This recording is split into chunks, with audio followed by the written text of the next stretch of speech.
Bonjour, merci de nous avoir rejoints sur ce nouveau webinaire proposé par RoseUp Association.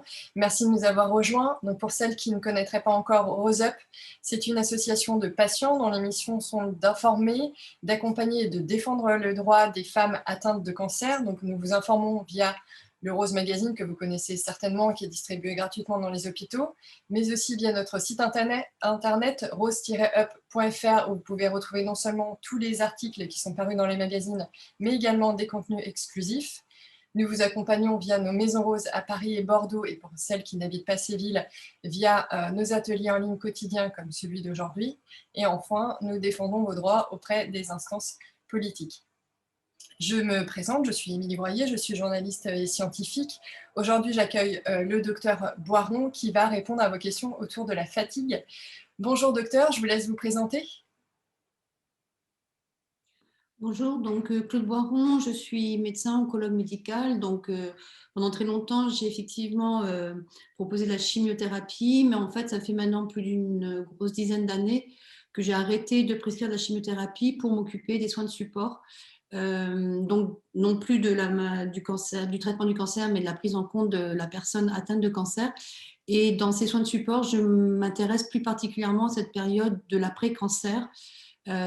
Qui correspond en fait souvent à une période où les personnes se sentent très fragilisées et où il y a effectivement beaucoup besoin de soutien. Et effectivement, j'ai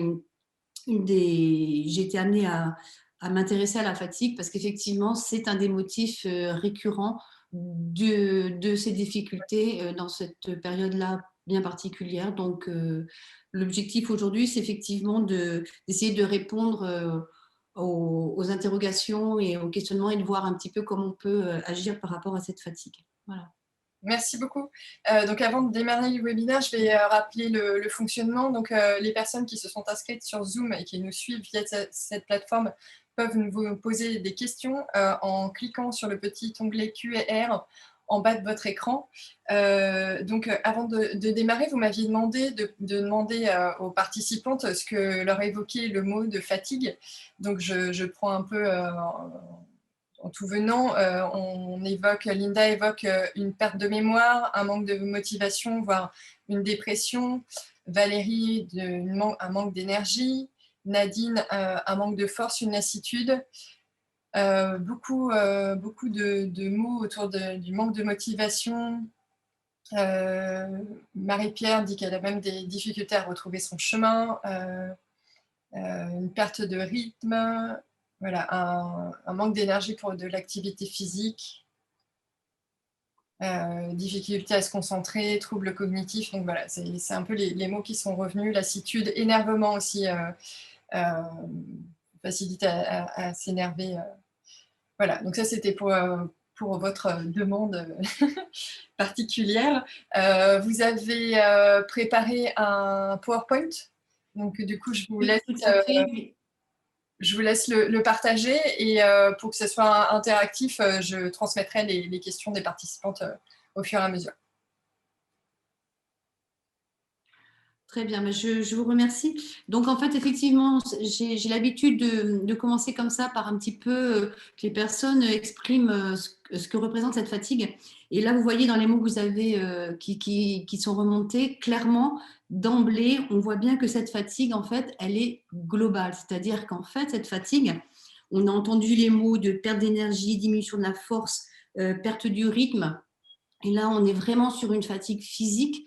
Dans cette fatigue physique, il y a aussi quelque chose qui revient très souvent, c'est cet essoufflement à l'effort, alors qu'avant, voilà, on pouvait monter 2-3 marches sans aucun essoufflement et que maintenant, il y a un essoufflement. Donc, il y a vraiment une atteinte physique, mais, et c'est là la grande différence de cette fatigue dont on parle par rapport à la fatigue dite physiologique, c'est qu'elle va aussi toucher donc l'humeur avec, là encore, ce qui a été dit, hein, dépression, perte de motivation, énervement, hein, c'est des mots que vous avez cités. Et là, on est typiquement donc sur cette fatigue qui va atteindre la dimension de l'humeur, ce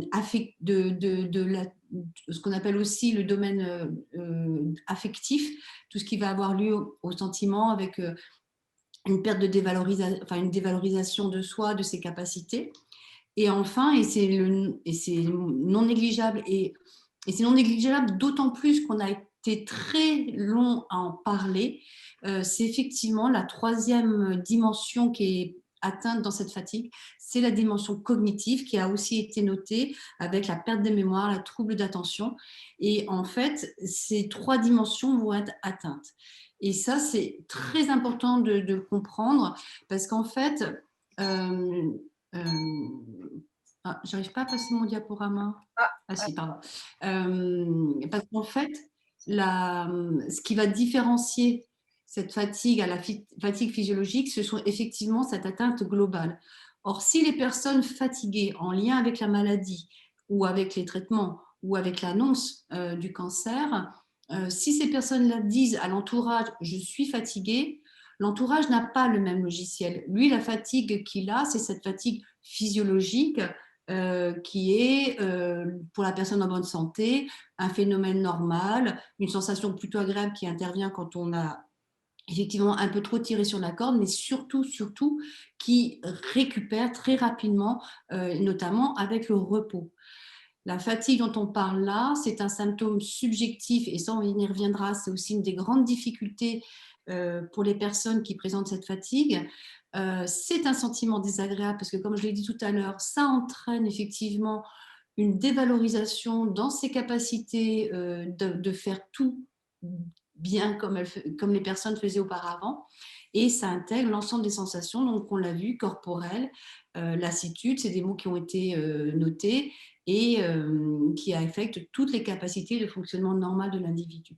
Donc ça va être important, et c'est pour ça que j'assiste toujours avant de commencer sur comment on peut gérer cette fatigue, bien comprendre que cette fatigue, il ne s'agit pas d'une fatigue connue de la personne normale, et que si vous voulez être plus comprise par votre entourage, ça va être important d'expliquer que cette fatigue, elle atteint en fait la globalité. Hein. Et donc ça, c'est important. Et quand je disais qu'on allait revenir sur symptômes subjectifs, et c'est ce qu'on voit notamment dans l'après-cancer, c'est que généralement, après les traitements, la personne reprend assez vite bonne mine, très vite, on la sent beaucoup mieux. Et en fait, il va y avoir ce fossé entre l'image que vont donner les personnes dans l'après-cancer en disant « Ah, mais c'est bon, tu vas mieux, regarde, tu as repris un teint et tout ça », et ce sentiment intime, interne, de grande fatigue, et qui fait qu'il va y avoir comme une incompréhension entre le ressenti de la personne qui sort de la maladie et l'image qu'elle peut donner à l'entourage. Voilà. Donc ça, c'est hyper important, et c'est important de le comprendre pour pouvoir mieux l'expliquer à l'entourage de façon à ce qu'il y ait moins d'incompréhension. d'accord. Donc, on peut préconiser aux aidants ou à l'entourage du coup de regarder ce webinaire peut-être avec les malades pour qu'ils comprennent mieux. Mais tout à fait, tout à fait. Voir les employeurs aussi, on a des questions sur la vie professionnelle, mais je vous laisse dérouler. Oui, on va y revenir ça. Ouais. Donc, les différentes dimensions de la fatigue, donc voilà, c'est ce qui a été dit, hein, dimension physique, la dimension affective, l'humeur, hein. Franchement, l'énervement, ce qu'on appelle l'humeur labile, hein, c'est-à-dire qu'on va avoir des sauts d'humeur, et puis parfois un repli sur soi, hein, parce qu'en fait, cette fatigue peut aussi avoir une répercussion sur la dynamique familiale, et ça devient vite embêtant, et ça peut très vite aussi culpabiliser. Et ça fait partie des choses dont il faudra vraiment prendre en compte. Et puis, cette fameuse dimension cognitive qui, elle, peut angoisser quand on ne le sait pas, c'est-à-dire qu'on peut se dire « Ah ben mince, non seulement j'ai un cancer, mais en plus, voilà, je débute un Alzheimer. » Donc, on peut au moins se rassurer sur le fait que tout ça est bien en lien avec le traitement et la maladie. Pour autant, cette dimension cognitive, donc de troubles de l'attention, troubles de la concentration, peut être excessivement délétère, tant sur le plan personnel que sur le plan professionnel, et notamment chez les enseignants et ça peut effectivement angoisser à l'idée de la reprise professionnelle. Donc c'est important de connaître tout ça et d'en parler aussi avec les soignants et notamment son médecin aussi, pour justement ne pas se précipiter forcément à reprendre une activité professionnelle si cette dimension cognitive est importante. Voilà, donc ça, c'est vraiment important.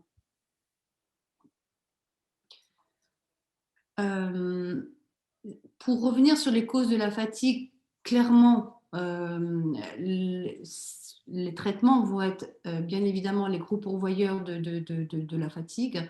Et là, je parle de tous les traitements, que ce soit la chirurgie. Alors la chirurgie, effectivement, le retentissement sur la fatigue va être normalement moins long. Mais aujourd'hui, on sait que pour certains types de cancers, il peut y avoir plusieurs opérations itératives. On peut avoir par exemple, pour le cancer du sein, une tumorectomie et un ganglion sentinelle. Et puis ensuite, on se rend compte qu'il faut compléter la tumorectomie. Ensuite, il faut compléter le curage. Et puis aussi, en termes de reconstruction mammaire, on peut avoir plusieurs temps opératoires. Donc, effectivement, la chirurgie première n'est pas forcément l'acte le plus qui entraîne le plus de fatigue, mais il faut quand même ne pas négliger que si on est amené à avoir plusieurs opérations de suite, bien évidemment qu'il va y avoir un aspect cumulatif. Le gros pourvoyeur, bien sûr, ça va être la chimiothérapie. On peut dire que 100% des personnes qui vont avoir de la chimiothérapie vont ressentir une fatigue qui va là encore être cumulative. Et il y a des médicaments qui vont être plus asteignants que d'autres, qui vont entraîner plus de fatigue que d'autres, notamment le Taxotere, qui est un des médicaments qui est fortement utilisé dans le cancer du sein et qui va entraîner une fatigue très profonde et effectivement qui va s'accentuer plus il va y avoir de cures de chimiothérapie. La radiothérapie est peut entraîner une fatigue par deux biais. Le premier par les allers-retours, parce que ce n'est pas tant la séance qui va fatiguer, mais ça peut être aussi les allers-retours. Mais ça va aussi avoir un impact sur un certain type de cellules, les cellules qui vont nous défendre de tout ce qui est virus et tout ça. Et ça peut entraîner une certaine forme d'immunodépression et qui peut aussi jouer sur la fatigue. Et la radiothérapie, il y a un effet qui peut perdurer au-delà. Et donc la radiothérapie, les effets durent jusqu'à 2-3 mois, donc il peut y avoir des conséquences en termes de fatigue sur cette période-là. Alors effectivement, quand on a chirurgie, chimiothérapie et radiothérapie plus hormonothérapie pour le cancer du sein, c'est vrai que là, on cumule et qu'effectivement, la fatigue va devenir souvent un des ressentis majeurs. Pour autant, Justement, on a Hélène qui nous demande si l'hormonothérapie aggrave la fatigue.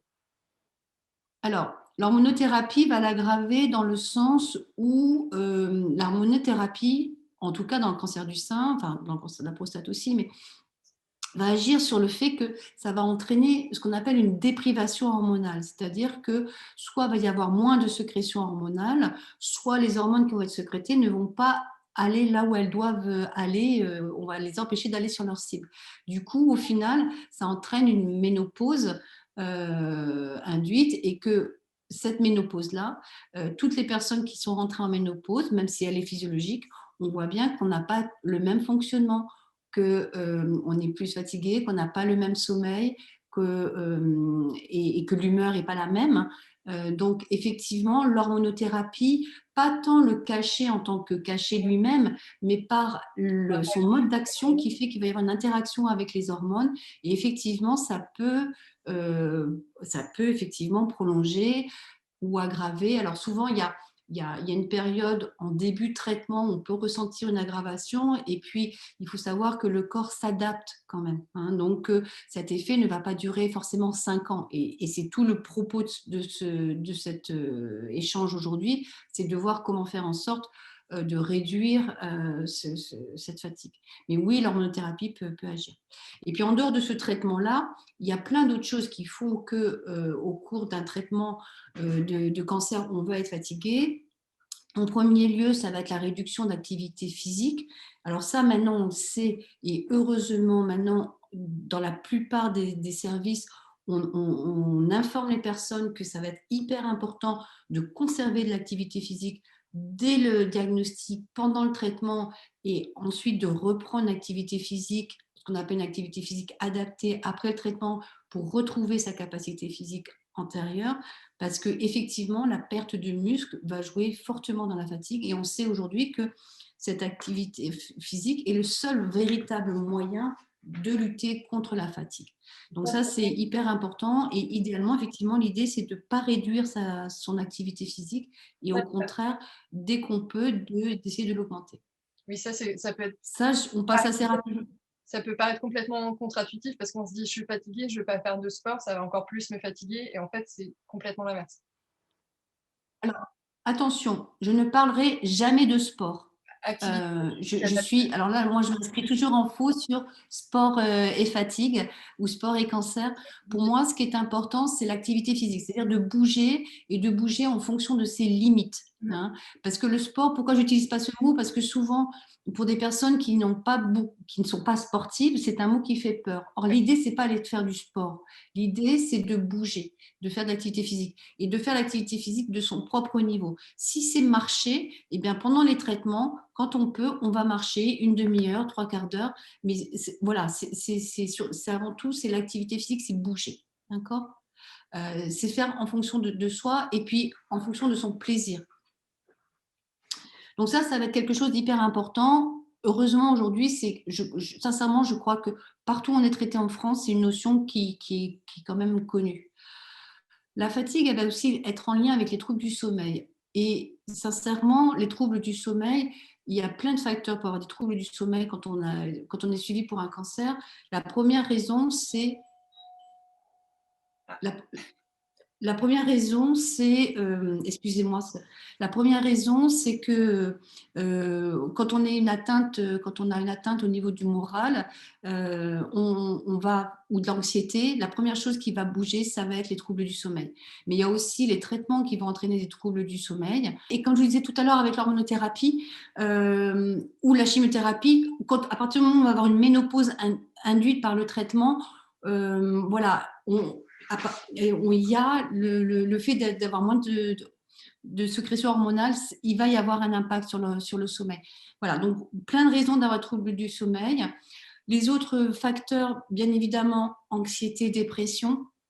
Et ça c'est important, et ça c'est quelque chose qu'il faut, quand on regarde les items de la fatigue, tels qu'ils ont été dits tout à l'heure, dépression, perte de motivation, diminution de force, lassitude, perte de mémoire, tous ces signes sont aussi représentatifs d'une dépression. Mmh. Et donc, en fait, pourquoi je le souligne, c'est que, en fait, on peut des fois penser qu'on n'est pas bien du tout parce qu'on est fatigué en lien avec le traitement du cancer, mais ça peut être aussi une dépression. Mmh.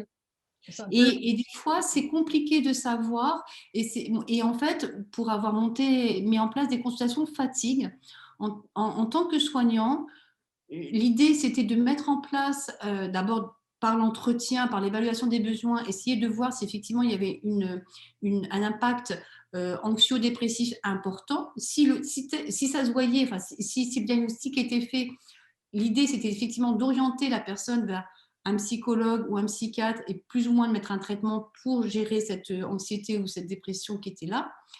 Mais si j'en parle aussi aujourd'hui, c'est qu'on peut aussi avoir ce qu'on appelle des dépressions masquées.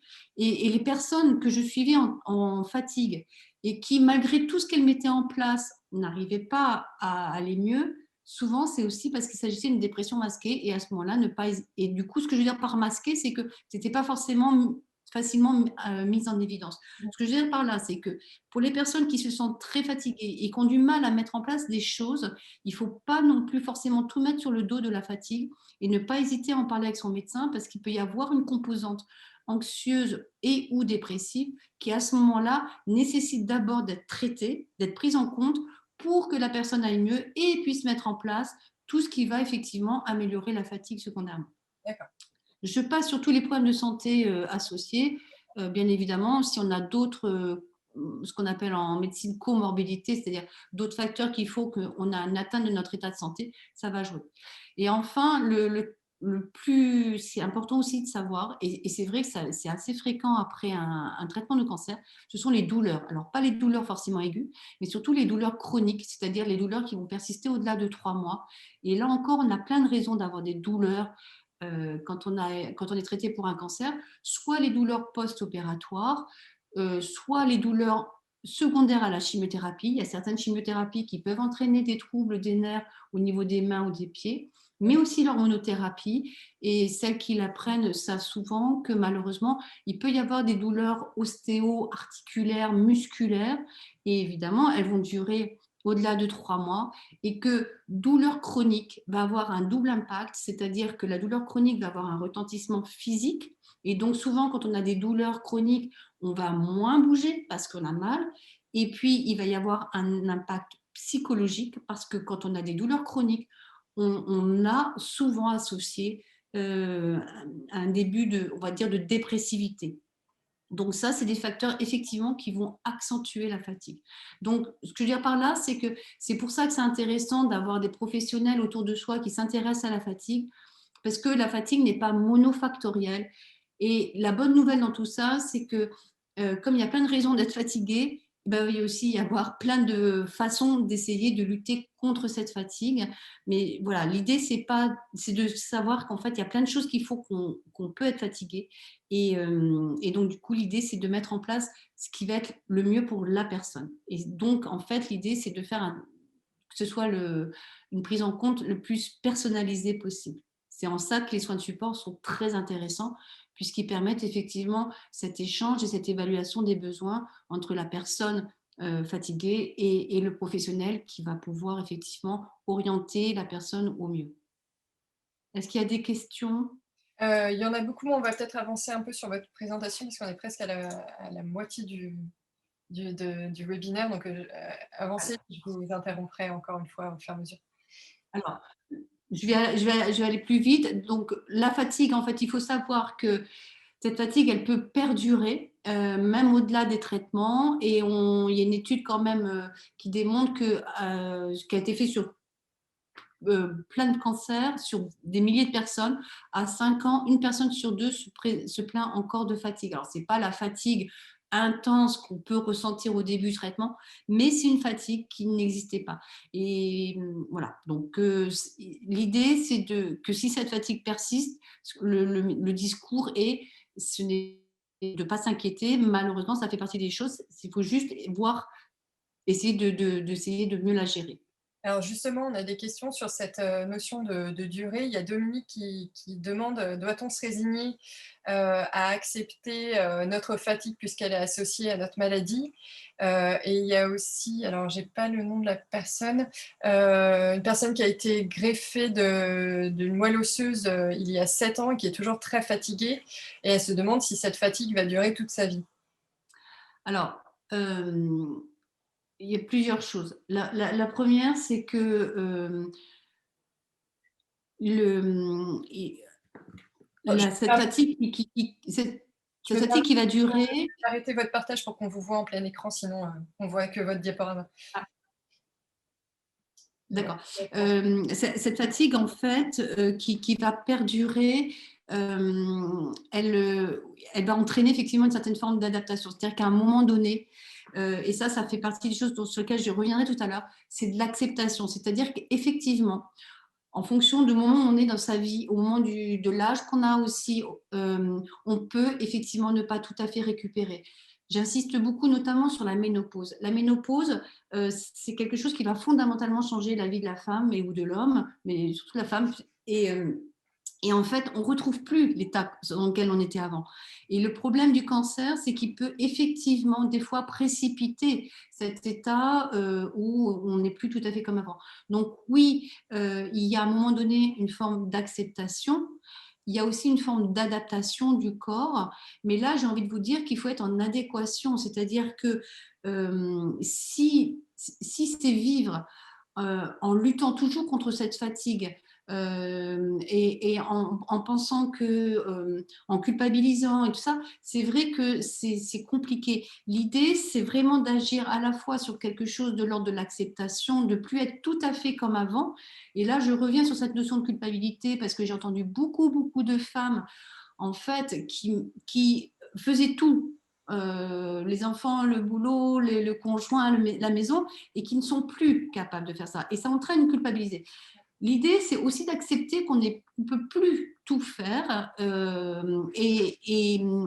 Donc, Donc ça, il y a de l'ordre de l'acceptation. Et puis, il y a l'adaptation. Et dans l'adaptation, va y avoir aussi s'occuper de soi. C'est-à-dire prendre en compte qu'effectivement, on ne peut plus tout bien faire, mais qu'une des choses qui va être importante, c'est de respecter ce changement et de mettre en place des choses qui vous font plaisir et qui vous font du bien. Voilà. Donc, et pour la personne qui est toujours déprimée, enfin pardon, qui est toujours fatiguée au bout de 7 ans, je me permets, voilà, il faut quand même voir si elle est vraiment en rémission, de voir en quelle mesure il n'y a pas encore de l'anxiété ou de la dépression en lien avec ce qu'elle a vécu. D'accord. Du coup, je vous laisse repartager votre écran. Vous voulez revenir à votre... Là, on arrive sur la partie un petit peu, qu'est-ce qu'on peut faire? C'est à moi de partager? Oui, ouais, mais je peux vous le retirer. Ouais, j'y vais. Par repartager. Ouais. Donc, du coup, ce que je disais tout à l'heure, c'est que cette fatigue étant multifactorielle, la bonne nouvelle, c'est qu'il va y avoir plusieurs façons de faire en sorte de l'améliorer. Donc, l'éducation et conseil, en gros, c'est tout ce qui va être les techniques d'économie d'énergie. En gros, j'ai plus beaucoup d'énergie, donc celle que j'ai, je la conserve et je l'utilise à bon escient. On a vu qu'il y avait des facteurs qui, associés à la fatigue, renforcent cette fatigue, la douleur, la dépression, les troubles du sommeil. Donc ça, quand c'est étiqueté, quand on a compris qu'il y avait d'autres choses qui intervenaient, ça va être hyper important de le prendre en compte. Et que ce soit la douleur, la dépression, les troubles du sommeil, à chaque fois, vous allez avoir deux types d'approches, soit des approches médicamenteuses, soit des approches non médicamenteuses, soit l'idée, et après, vous pouvez aussi faire les deux en même temps. Donc ça va être important en fonction de vos ressentis d'aller sur une ou sur un type de traitement ou pas. L'activité physique adaptée, on en a parlé. L'idée, ça va être effectivement de retrouver une capacité, voire même de dépasser la capacité physique qu'on avait antérieurement. Et là, ça va être tout ce concept d'activité physique adaptée, mais ça, avec la Maison Rose, il y a de quoi faire. Il y a tout ce qu'on appelle les interventions psychosociales. Bien évidemment, difficile de passer toute cette épreuve de cancer entre l'annonce, le traitement, les difficultés de l'après-cancer, sans avoir besoin à un moment donné d'un soutien psychique. Et il peut se faire sous plusieurs façons, le psychologue, le psychiatre, avec des traitements, parce que des fois, on peut mettre en place un traitement antidépresseur pendant 3 à 6 mois, le temps de passer une phase difficile et ensuite de repartir comme avant. Et puis, ce qu'on appelle les thérapies cognitivo-comportementales, qui vont être des thérapies faites par des psychologues, beaucoup plus centrées sur le symptôme, comme la fatigue, mais essentiellement comme les troubles du sommeil. C'est vraiment des thérapies qui ont été développées sur les peurs, hein, la phobie, des choses comme ça, et qui peuvent effectivement permettre de dépasser un seuil. Et enfin, et ce n'est pas le moindre, ça va être la mise en place des approches psychocorporelles qui vont effectivement, puisqu'on l'a vu, cette fatigue, elle atteint la globalité de l'être. Et ce qu'il y a de très fort dans ces approches psychocorporelles, et personnellement, moi, ça a changé complètement ma pratique et mon regard par rapport à la maladie, c'est que si on ne prend pas en compte la personne dans sa globalité, le symptôme, il peut perdurer. Et en fait, dans ces approches psychocorporelles, l'idée, c'est quoi? L'idée, c'est qu'en plus, on est dans des sociétés où le mental est hyper présent, hyper puissant. Et quand je parlais de culpabilité tout à l'heure, on est dans un monde où il faut être fort, il faut être idéal, il faut tout faire bien. Et on a ça depuis on vit là-dedans. Et en fait,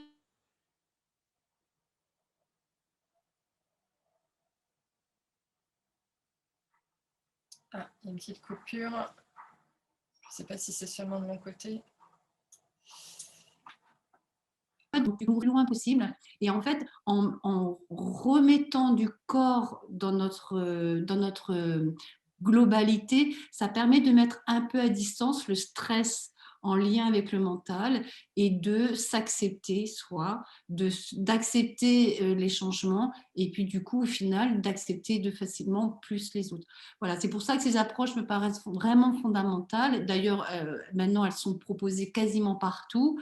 Sur un plan purement, comment dire, scientifique, les deux approches qui sembleraient être le plus scientifiquement validées, même si aujourd'hui ce n'est pas tout à fait vrai, ce sont le yoga et la méditation. D'accord. Alors, juste, est-ce qu'il y a des questions par rapport à ça? Alors, Question, Juste peut-être, oui, allez-y.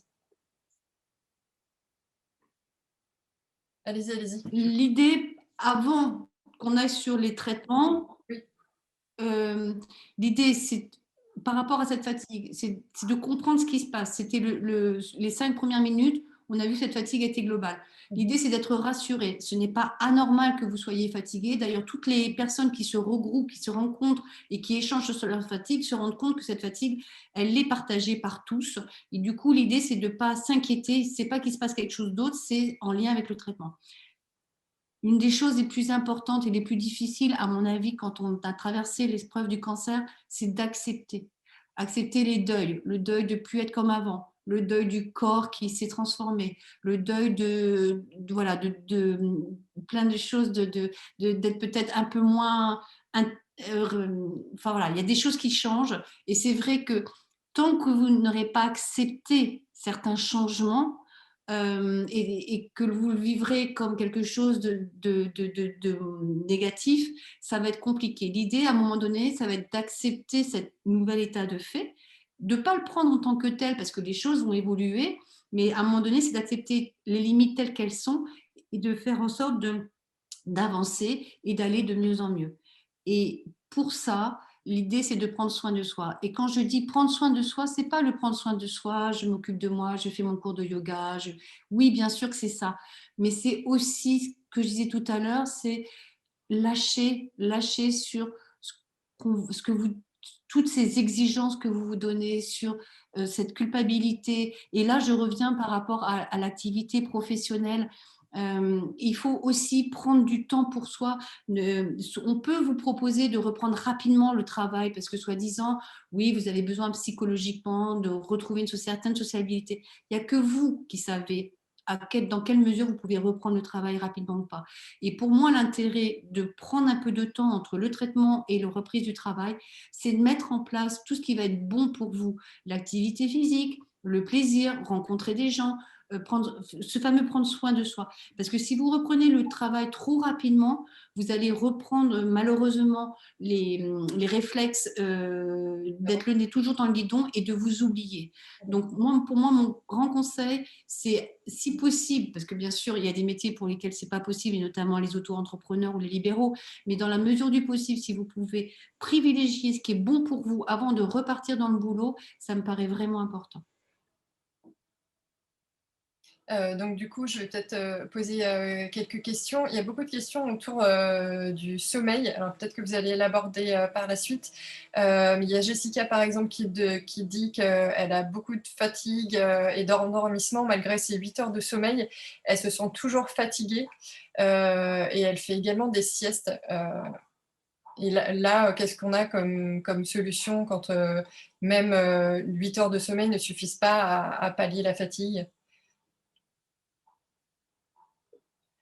Ben là, en fait, c'est toute la difficulté.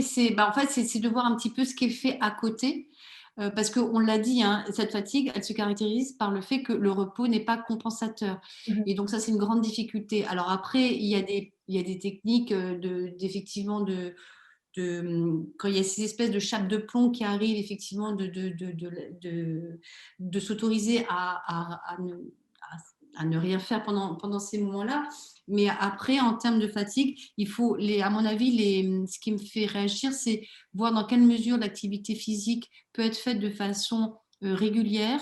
Et l'autre chose, alors c'est aussi peut-être de voir du côté des pratiques de type yoga et méditation. Si jamais elle ne le fait pas, alors après, tout le monde n'a pas forcément envie de faire du yoga, tout le monde n'a pas envie de faire de la méditation, mais de voir un petit peu dans ces approches quand même psychocorporelles, peut-être que ça peut être de la sophrologie, peut-être que ça peut être de la réflexothérapie, mais c'est-à-dire essayer de trouver un moyen supplémentaire. Il y a des traitements qui entraînent ce type de fatigue très très forte, notamment certaines hormonothérapies chez la femme jeune. Euh, bon, mais il y a moyen normalement d'aller mieux, mais ça nécessite effectivement peut-être d'élargir les choses qu'on peut faire pour soi, quoi. Et notamment, je vous dis, en plus de l'activité physique, tout ce qui va être yoga et méditation. D'accord. On a eu aussi beaucoup de questions sur la normalité de cette fatigue. Il y a Rosita et Géraldine. Donc Géraldine adore après chaque repas, elle y peut rien, ça ne peut pas aller contre. Et Rosita, non Marie, pardon, qui dort beaucoup plus qu'avant et qui fait des siestes et elle se demande si c'est normal. Donc là encore, on n'est pas dans le jugement. Il faut accepter d'être fatigué et de s'autoriser des siestes. Oui, cette fatigue, j'espère avoir quand même suffisamment démontré que cette fatigue, elle est légitime. Mm. Et il y a quelque chose sur lequel je n'ai pas dit, surtout, ce n'est pas parce que vous n'avez pas eu de chimiothérapie que vous n'avez pas de légitimité à être fatigué. Je rappelle, il y a quelque chose d'important qu'on ne dit pas suffisamment, il n'y a pas de petit cancer. Pourquoi il n'y a pas de petit cancer? Parce qu'avant d'être traité pour un cancer, il y a une annonce de cancer. Et quand on dit à quelqu'un qu'elle a un cancer, les répercussions psychiques sont ou en tout cas peuvent être excessivement importantes parce qu'on aborde cette question de la finitude et que ça va entraîner ce qu'on disait tout à l'heure, un retentissement sur le anxieux et ou dépressif. Et donc cette fatigue, elle peut aussi être en lien avec cette épée de Damoclès. Donc l'idée, c'est effectivement qu'il n'y a pas de petit cancer et que cette fatigue, c'est pas parce qu'on n'a pas eu tout le traitement que on n'a pas le droit d'être fatigué. Donc oui, cette fatigue est légitime. Elle est, si on veut, normale, au sens où on a vu qu'il y avait beaucoup de raisons pour être fatigué. Après, effectivement, il y a un moment donné où cette fatigue, elle est majeure et il faut effectivement accepter d'effectivement de prendre des temps de repos pour soi, pour la gérer.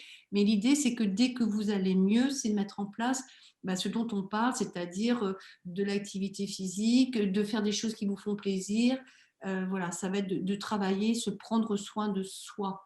Et puis savoir aussi que cette fatigue qui peut, à un moment donné, notamment quand on sort des traitements, être majeure, hein, comme c'est le cas chez cette femme, il va y avoir une évolution. Hein. Cette fatigue, on l'a dit, c'est vrai qu'elle peut durer, mais globalement, elle va être quand même de moins en moins intense pour deux raisons. D'abord parce que les traitements vont, vont vont s'espacer, enfin vont avoir plus de recul.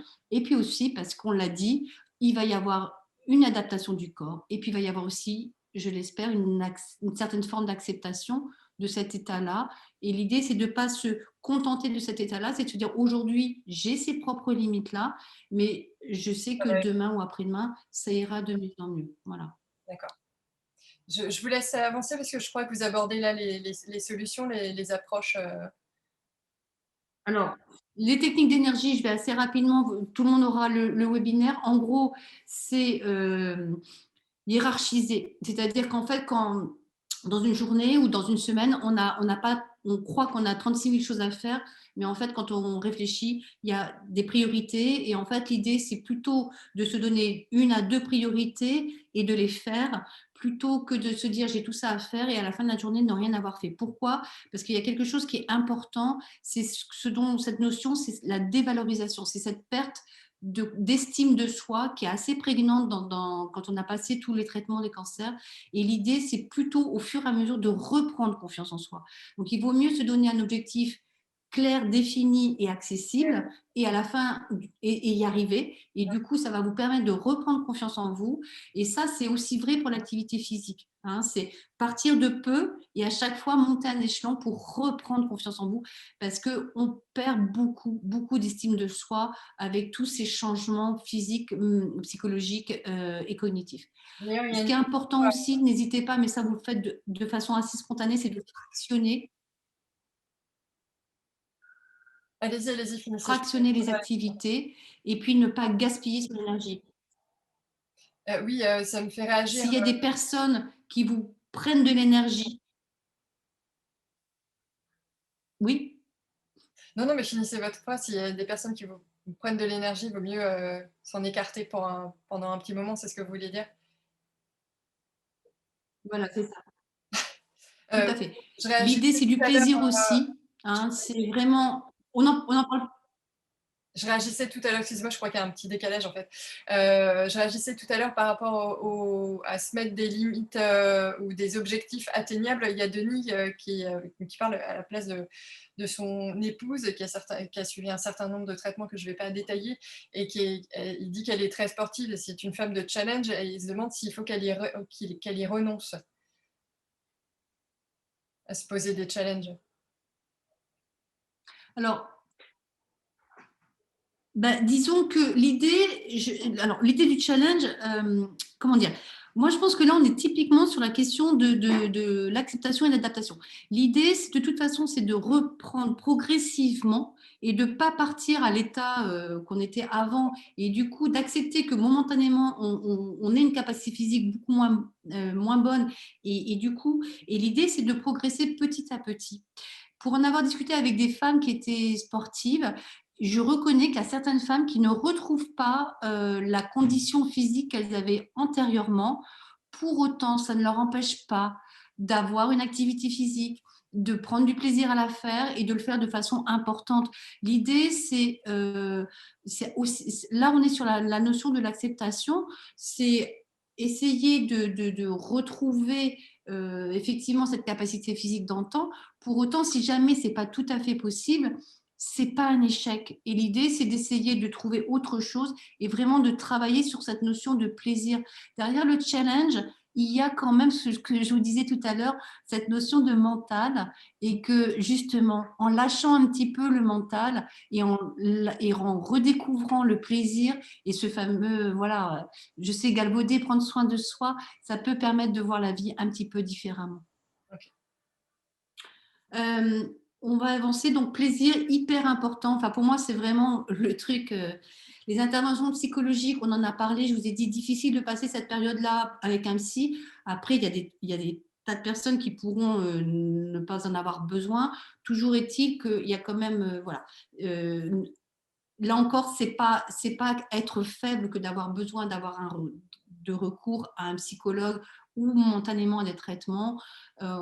C'est une épreuve difficile, là encore, qui nous fait approcher notre propre finitude, qui remet en cause nos propres capacités, notre relation par rapport à l'environnement, que ce soit personnel, professionnel, affectif, amoureux.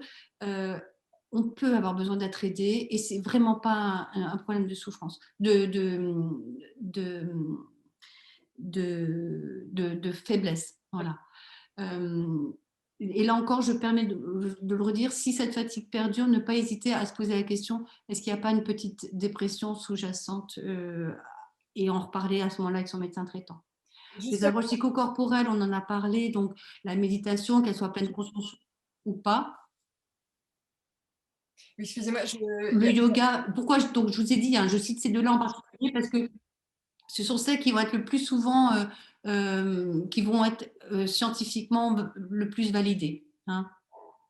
Pour autant, il y en a plein d'autres. Je me permets juste de vous interrompre parce qu'il y a certaines femmes qui se sentent un peu seules ou qui n'ont pas forcément les bonnes réponses de la part de leur médecin traitant, parce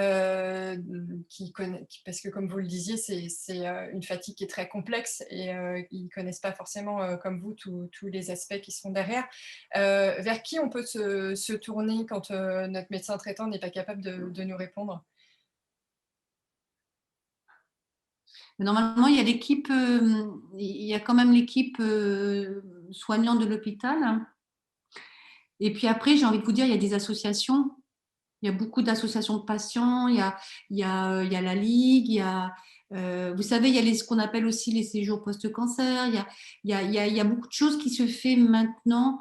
Moi, j'ai envie de dire que ce qui me paraît le plus important quand on se sent seul, c'est d'essayer de retrouver un partage. Et ce partage, il va exister.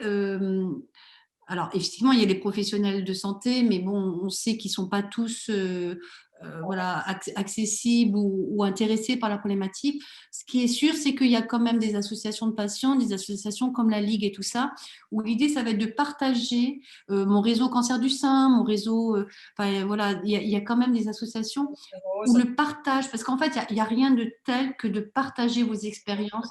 Et ce qui est bien pour vous, eh ben, peut-être sera bien pour quelqu'un d'autre qui n'y aura pas pensé. Donc moi, ce que je vous conseille dans ces cas-là, c'est vraiment d'essayer d'aller dans des endroits où vous pouvez partager avec des personnes qui ont le même vécu et pour pouvoir échanger sur vos pratiques et vous finirez par trouver, c'est sûr.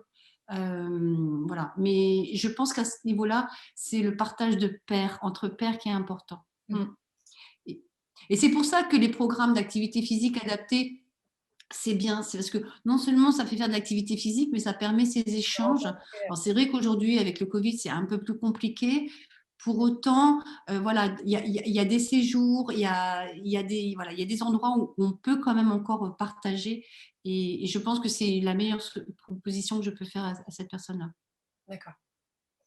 Il y a des questions aussi sur l'alimentation. Est-ce que il y a un type d'alimentation qui peut prévenir ou réduire la fatigue? Et est-ce qu'il y a aussi des compléments alimentaires? On pose la question du magnésium, par exemple. Est-ce qu'il y a un intérêt à en prendre quand on est fatigué?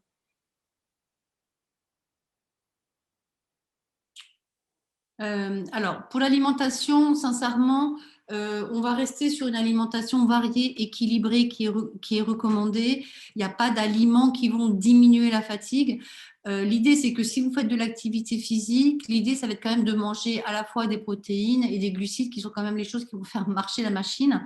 Donc, je pense que l'idée, c'est surtout pas de régime, mais par contre, manger un peu de tout de façon variée. Je pense que dans ces périodes-là, c'est pas inutile de faire un point avec une diététicienne ou une naturopathe sur ses habitudes alimentaires. C'est un bon moment, je pense, dans la vie pour faire le point sur notre façon de manger et voir ce qu'on peut ou pas faire. En termes de compléments alimentaires, ma position est que si on a une alimentation variée, équilibrée, on n'a pas besoin de compléments alimentaires. En revanche, si on a pour des raisons personnelles, par exemple, on souhaite ne plus manger de produits laitiers comme ça peut être proposé dans certains... Voilà, on peut à ce moment-là faire attention quand on devient ménopausé à prendre du calcium si dans notre alimentation on n'a pas de calcium. Mais d'une façon générale, il n'y a pas besoin voilà, de mettre en place de compléments alimentaires. D'accord. Après, c'est mon positionnement. Je sais que les naturopathes peuvent proposer autre chose, les phytothérapeutes peuvent proposer autre chose. Sincèrement, je pense qu'il faut aller vers là où les personnes ont envie d'aller aussi, hein. Sur un plan médical, moi j'ai envie de penser que l'alimentation, elle sert surtout à, à apporter les nutriments essentiels et aussi à permettre au corps voilà, d'avoir une activité physique régulière. Mhm. Il y a Valérie aussi qui demande s'il y a des Du coup, médicaments. j'ai remis les recommandations. Oui, très bien. Du coup, il y a Valérie aussi qui demande s'il y a des médicaments efficaces pour aider à dormir. On peut avoir une aide médicamenteuse pour ça, ça peut être efficace. Bien sûr qu'on peut avoir des aides médicamenteuses. Alors, pour les aides médicamenteuses, moi, ce que alors, si on a vraiment du mal à dormir, je pense que ça vaut vraiment le coup d'aller voir son médecin traitant. Même si le médecin traitant ne connaît pas l'après-cancer, ce n'est pas un souci. Les problèmes de sommeil, il connaît. Je pense que pour les problèmes de sommeil, il y a vraiment le psychologue, enfin, toute la partie psy. Donc, si on a des troubles du sommeil, c'est probablement quand même qu'il y a peut-être des choses qui font que, notamment si on a des problèmes d'endormissement, on sait que là, c'est l'anxiété qui va être majeure. Après, si on a des problèmes bien évidemment qu'il y a des médicaments, il y a deux types de médicaments. Il y a ce qu'on appelle les anxiolytiques, où là, effectivement, ça va diminuer la part anxieuse et ça va faciliter le sommeil. Le problème des anxiolytiques, vous le savez, c'est qu'on ne peut pas les prendre sur une durée longue parce qu'on devient dépendant. Donc, l'idée, c'est de se garder cet anxiolytique quand vraiment, ça fait très longtemps qu'on a vraiment besoin de récupérer, soit parce que le lendemain, on a quelque chose d'important, soit parce que là, on est vraiment épuisé. Donc moi, l'anxiolytique, je ne suis pas contre, je propose juste qu'on le prenne de façon ponctuelle pour justement ne pas être dépendant. Après, il y a un autre type de traitement, c'est ce qu'on appelle les traitements antidépresseurs à petite dose, qui eux ne vont pas entraîner de dépendance et qui peuvent effectivement faciliter le sommeil. Mais là, effectivement, il faut que ça passe par une prescription, bien évidemment, de médecin et ou de psychiatre. Voilà, donc oui, il y a des médicaments possibles. L'idée, c'est attention à éviter une dépendance. Mais autant vous voyez, je suis très ouverte sur les médecines complémentaires, autant je pense qu'effectivement, il y a des moments pour certaines personnes où il ne faut pas hésiter à prendre des médicaments de façon sur une courte durée, enfin sur une durée, de façon à dépasser une souffrance et reprendre confiance en soi et avancer. On avait commencé à l'aborder, mais il y a aussi des questions sur la vie professionnelle. Quand on a une fatigue chronique, c'est Lydie qui demande ça. Comment on peut concilier cette fatigue avec une vie professionnelle? Et il y a aussi une autre personne qui est anonyme, qui dit qu'elle a l'impression qu'elle ne pourra plus exercer son activité professionnelle comme avant.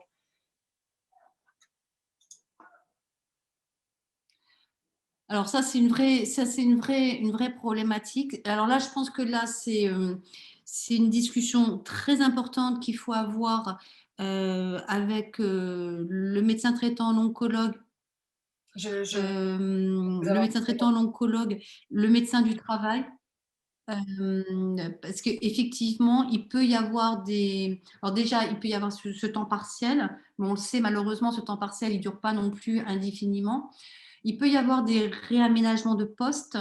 Et puis, si cette fatigue doit vraiment perdurer, il y a un recours qui est quand même, alors pour certaines prises en charge de sécurité sociale, ce qu'on appelle les incapacités, l'invalidité catégorie 1,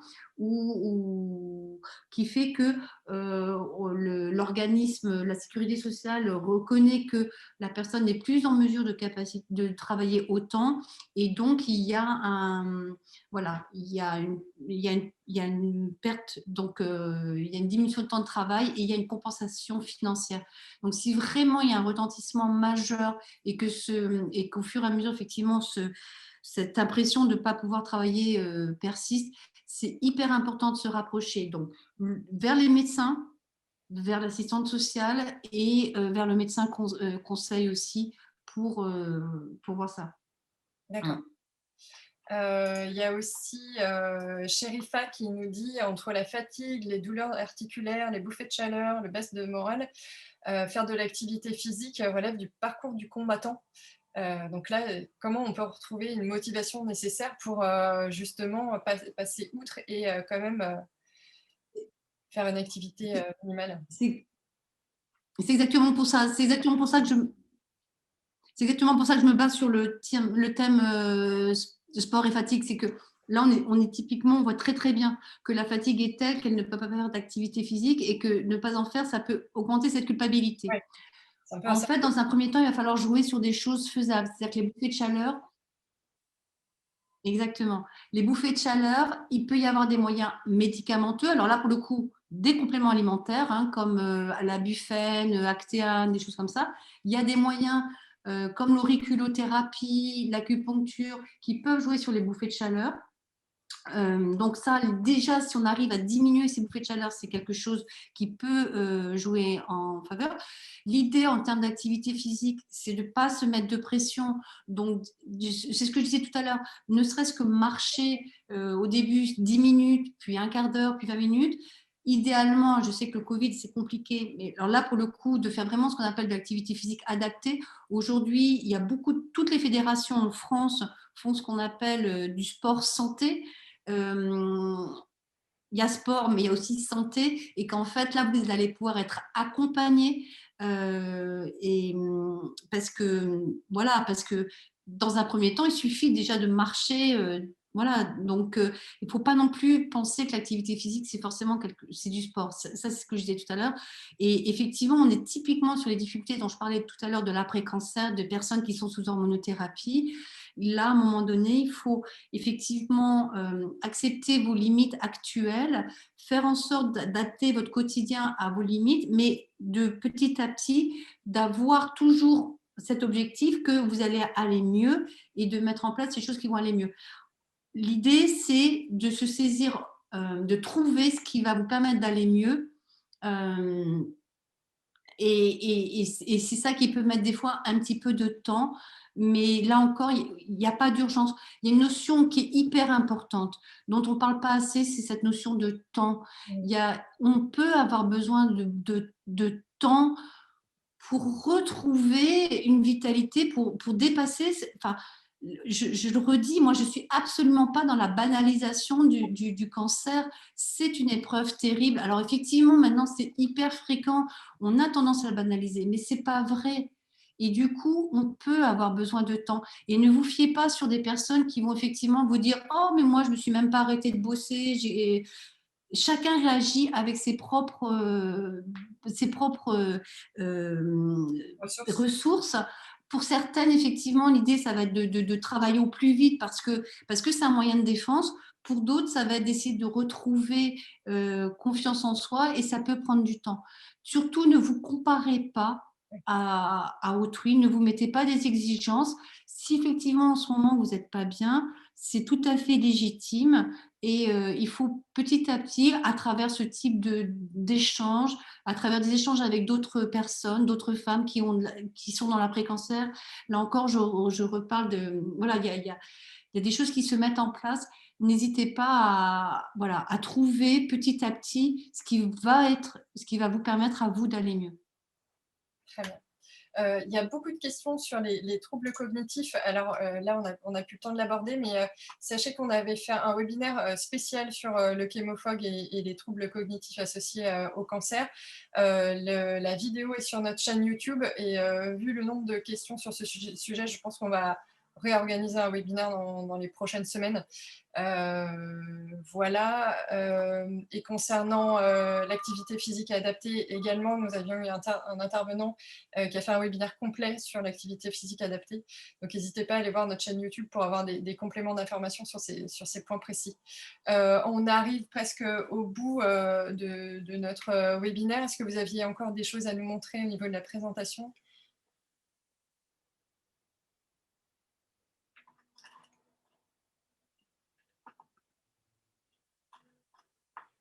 Vous vouliez encore partager quelque chose sur votre présentation ou vous vouliez conclure Écoute, je regarde, mais je pense que c'était… j'ai envie de terminer là-dessus.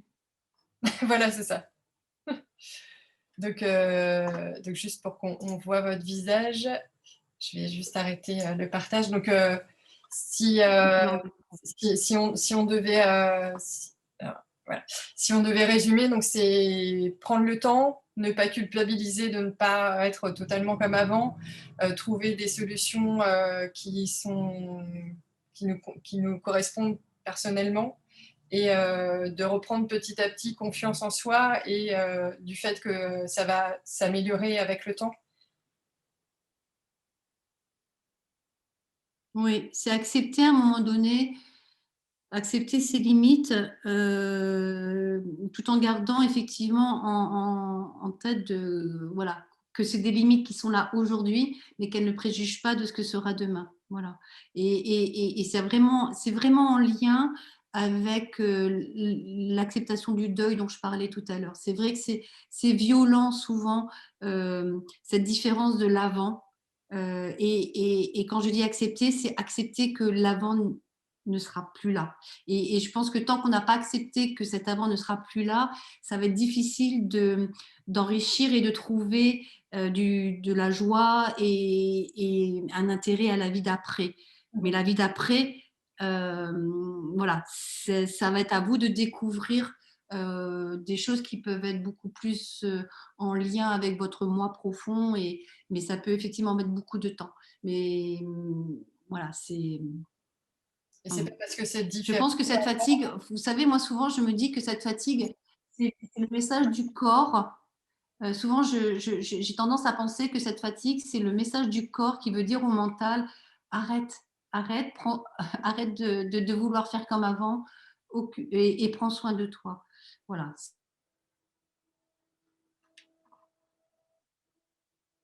j'ai un petit problème de connexion, je crois.